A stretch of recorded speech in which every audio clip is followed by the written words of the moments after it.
اعوذ باللہ من الشیطان الرجیم بسم اللہ الرحمن الرحیم الحمد للہ رب العالمین الصلاة والسلام علی سید الانام محمد وآلہ البررۃ الکرام اللہم صلی علی محمد وآلہ محمد وعجل فرجہم۔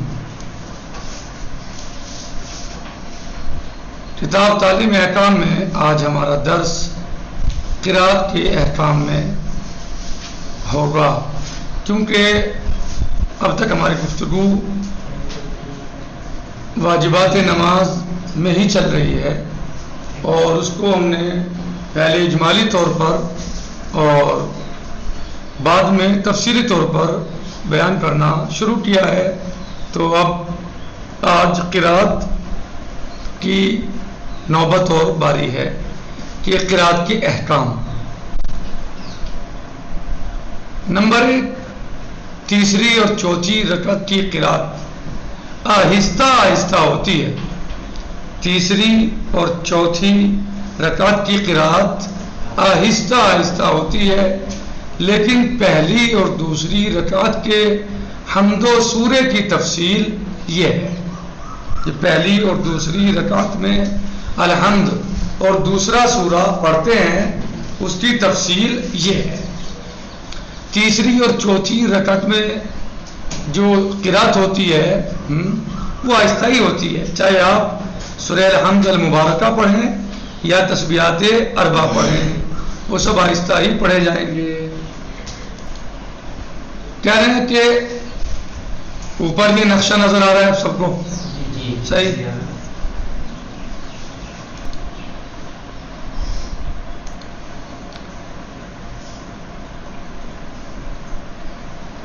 یہ جو نقشہ ہے یہ بتا رہے ہیں کہ نماز یعنی کون سے وقت کی نماز ہے، ظہر، عصر، مغرب، عشاء، صبح۔ صحیح، یہ وقت ہے نماز کا، کون سی نماز ہے یہ نمازی یعنی نماز گزار، نماز پڑھنے والا کون ہے، مرد ہے یا عورت ہے۔ پھر تیسرے نمبر پر یہ حکم ہے، جہاں ہمارا یہ ماؤس ہے یہ حکم ہے، حکم یعنی نماز کیسے پڑھے۔ کہہ رہے کہ نماز ظہر و عصر چاہے مرد ہو یا عورت بلند آہستہ پڑھیں گے، مرد ہوں یا عورت، سورہ الحمد المبارکہ اور سورہ جو بھی دوسرا سورہ پڑھ رہے ہیں وہ آہستہ ہی پڑھیں گے، چاہے پڑھنے والا مرد ہو یا پڑھنے والی خاتون ہو، عورت ہو، آہستہ پڑھیں گے۔ مغرب اور عشاء اور صبح، یہ تین نمازیں جو ہیں، مغرب کی، عشاء کی اور صبح کی، یہ اگر پڑھنے والا مرد ہے، نمازی مرد ہے تو بلند آواز سے پڑھے گا۔ کیا؟ الحمد اور سورہ، الحمد اور دوسرا سورہ بلند آواز سے پڑھے گا۔ اگر پڑھنے والی خاتون ہے، عورت ہے، تو کہہ رہے ہیں اگر نامحرم اس کی آواز نہیں سن رہا ہے، جیسے ہم نے پہلے یعنی گزشتہ دروس میں بتایا تھا، اگر نامحرم اس کی آواز نہیں سن رہا ہے تو بلند آواز سے پڑھ سکتی ہے، اور اگر سن رہا ہے تو احتیاط واجب کی بنا پر آہستہ پڑھے۔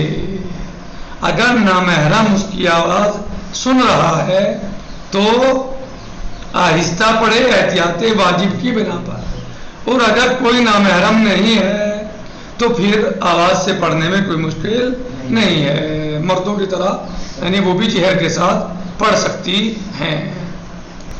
اب آئیے کہ نمبر 2، جس جگہ نماز کو بلند آواز سے پڑھنا چاہیے، جس جگہ نماز کو بلند آواز سے پڑھنا چاہیے، اگر اسے عمدن آہستہ پڑھے، مثلا جیسے بھی بتایا ہے کہ ظہر کی نماز آہستہ ہونی چاہیے، عصر کی نماز آہستہ، مغرب عشاء صبح کی نماز زور سے آواز سے ہونی چاہیے، تو اگر وہ نماز جو بلند آواز سے ہونی چاہیے اس کو کوئی جان بوجھ کر آہستہ پڑھے، یا آہستہ والی نماز کو جان بوجھ کر بلند آواز سے پڑھے تو نماز باطل ہے، اس کی نماز باطل ہے۔ لیکن اگر بھول جائے یا مسئلہ نہ جاننے کی وجہ سے ایسا کرے تو نماز صحیح ہے۔ مثلا ظہر کی نماز ہم پڑھ رہے ہیں، ہمیں آہستہ پڑھنی چاہیے، ہم نے آواز سے شروع کر دی، بھول کے ہم نے شروع کی ہے آہستہ، آہستہ کے بجائے آواز سے شروع کی ہے. تو اب جہاں یاد آ جائے فوراً ہم آہستہ ہو جائیں اور اپنی نماز کو آہستہ پڑھیں. ایسے ہی کہیں ہمیں نماز آواز سے پڑھنی تھی، صحیح، مغرب کی نماز پڑھ رہے ہیں، عشاء کی صبح کی پڑھ رہے ہیں، تو ہم نے نماز کو کیا کیا؟ آہستہ شروع کر دیا. ہمیں بعد میں یاد آیا کہ ہمیں تو زور سے پڑھنی ہے، ہم صبح کی نماز پڑھ رہے ہیں یا مغرب عشاء کی نماز پڑھ رہے ہیں، ہمیں آواز سے پڑھنی چاہیے. تو جیسے ہی یاد آیا فوراً ہمیں اس میں آواز شروع کر دینا چاہیے، صحیح. لیکن اگر ایسا بھول جائے یا مسئلہ نہ جانتا ہو تو اس کی نماز صحیح ہے. نمبر 3، اگر آمدن یعنی جان بوجھ کر، اگر حمد و سورہ پڑھتے وقت، اگر کوئی انسان حمد و سورہ پڑھتے وقت یہ دھیان آئے، کسی انسان کو الحمد اور سورہ پڑھتے ہوئے یہ دھیان آئے یا یاد آئے کہ اس سے غلطی ہوئی ہے، مثلا بلند آواز سے پڑھنا چاہیے تھا لیکن آہستہ پڑھا، تو جو کچھ پڑھ چکا ہے اس کو دوبارہ پڑھنا ضروری نہیں ہے. جیسے میں نے آپ کو بھی بتایا، اس کو دوبارہ پڑھنا ضروری نہیں ہے. لیکن جو باقی ہے جہاں یاد آ گیا اس کو فوراً جیسے پڑھنا چاہیے اسے پڑھنا چاہیے، یعنی جیسے اس کے اوپر پڑھنا واجب ہے. آہستہ پڑھنا تھا، زور سے پڑھ رہا ہے تو فوراً آہستہ شروع کر دے. زور سے آہستہ پڑھ رہا ہے، زور سے پڑھنا تھا تو فوراً یعنی آواز سے شروع کر دے. لیکن جو پڑھ چکا ہے اسے دوبارہ پڑھنا ضروری نہیں ہے. نمبر 4، ہر مکلف کو کہہ رہے ہیں کہ ہر مکلف کو نماز صحیح طریقے سے سیکھنا چاہیے تاکہ غلط نہ پڑھے. اور جو شخص بالکل صحیح طریقے سے نہیں سیکھ سکتا ہے تو جیسے پڑھنا ممکن ہو پڑھے، لیکن احتیاطی مستحب یہ ہے کہ نماز کو باجماعت پڑھے.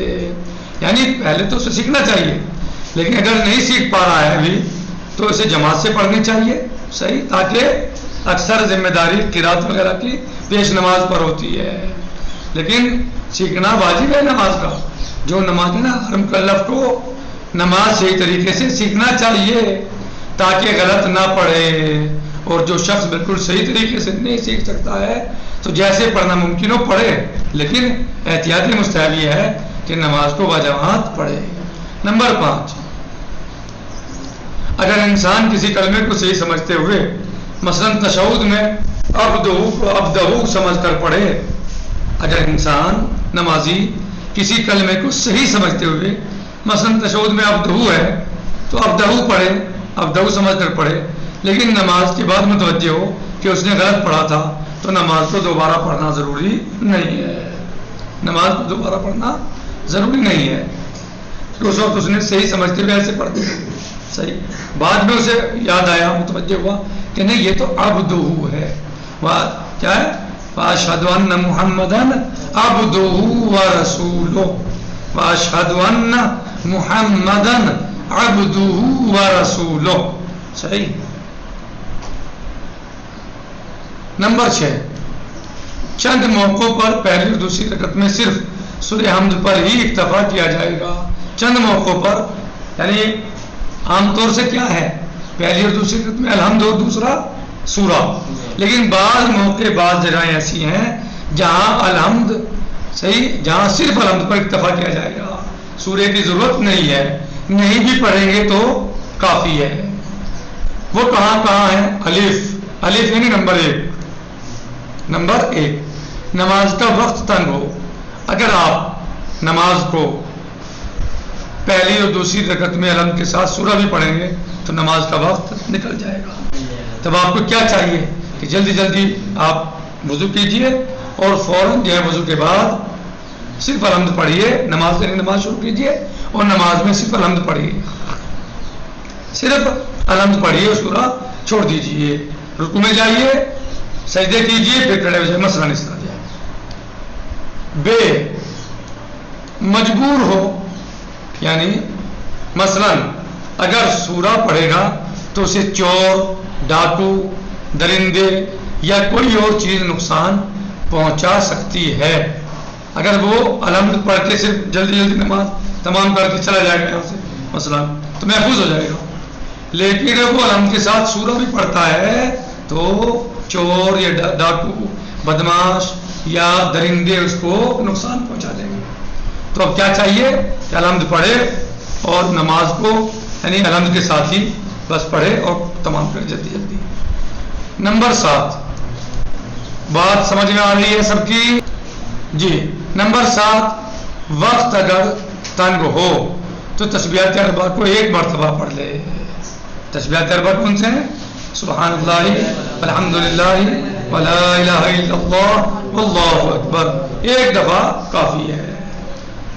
صحیح؟ الحمد کی جگہ نہیں، تیسری اور چوتھی میں، چونکہ تیسری اور چوتھی میں اختیار ہے یا الحمد پڑھیے یا تسبیحات اربع پڑھیے، ایک چیز پڑھ لیجیے، یا الحمد یا تسبیحات اربع. تو اگر وقت تنگ ہے تو آپ الحمد پڑھیں گے، دیر لگے گی. تسبیحات اربع پڑھیے تو ایک مرتبہ پڑھ لیجیے، کافی ہے. سبحان اللہ والحمدللہ ولا الہ الا اللہ واللہ اکبر اللہ اکبر. رکوع میں جائیے. صحیح؟ ہاں. قرات کے بعض مستحبات یہ ہیں. نمبر 1 یعنی قرات میں کیا چیزیں مستحب ہیں. پہلی رکعت میں ہم سے پہلے اعوذ باللہ من الشیطان الرجیم کہے. پہلی رکعت میں الحمد سے پہلے اعوذ باللہ من الشیطان الرجیم بسم اللہ الرحمن الرحیم. ٹھیک. نمبر 2 نماز ظہر اثر کی پہلی 2 رکعتوں میں بسم اللہ الرحمن الرحیم بلند آواز سے کہے، کیونکہ یہ نماز آہستہ پڑھی جاتی ہے، لیکن اس میں بسم اللہ الرحمن الرحیم بلند آواز سے کہنا مستحب ہے. نمبر 3 ہم دو سورہ کو ٹہر ٹہر کر پڑھے، آہستہ آہستہ، اور ہر آیت پر وقف کرے، یعنی بعد والی آیت سے نہ ملائے. کیسے پڑھے؟ اعوذ باللہ من الشیطان الرجیم بسم اللہ الرحمن الرحیم الحمدللہ رب العالمین الرحمن الرحیم مالک یوم الدین. اس طرح پوری الحمد مثلا مغرب کی نماز میں یا عشاء کی نماز میں یا صبح کی نماز میں کیا کرے؟ ٹہر ٹہر کر پڑھے. یہ نہیں کہ ساری آیتیں مثلا ملاتا جائے، مستحب ہے کہ ٹہر ٹہر کر پڑھے، یعنی بعد والے آیت سے نہ ملائے. نمبر 4 حمد و سورہ پڑھتے وقت اس کے معنی و مفاہیم پر بھی غور کرے. جب آپ الحمد پڑھ رہے ہیں یا سورہ پڑھ رہے ہیں تو آپ کو اس کے معنی اور مطالب پتہ ہونے چاہیے، ان پر غور کیجئے. کہہ رہے ہیں کہ 5 تمام نمازوں میں پہلی رکعت میں سورہ حمد کے بعد انا انزلناہ اور دوسری رکعت میں قل هو اللہ احد کیا ہے؟ مستحب ہے. یہ سب مستحبات بتا رہے نا. تو پہلی رکعت میں سورہ الحمد کے بعد انا انزلناہ اور دوسری میں قل هو اللہ پڑھنا مستحب ہے. ذکر کیا ہے؟ ذکر یہ وہ جو آپ رکوع اور سجود میں پڑھتے ہیں. رکوع اور سجدے کے واجبات میں سے ایک ذکر ہے، یعنی سبحان اللہ.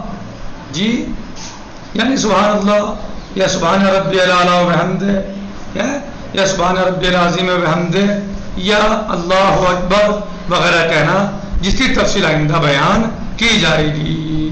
یہ سب ذکر ہیں. آج ہم اسی پر اکتفا کرتے ہیں، اس امید کے ساتھ کہ آپ سمجھ گئے ہوں گے اور آپ اس کو یاد کریں گے، مطالعہ مباحثہ کریں گے، دہرائیں گے. کچھ سمجھ میں نہ آئے تو ہم آپ کی خدمت میں رہتے ہیں، پوچھیں گے انشاءاللہ. والحمدللہ رب العالمین. والسلام علیکم ورحمۃ اللہ وبرکاتہ. فی امان اللہ. خدا حافظ.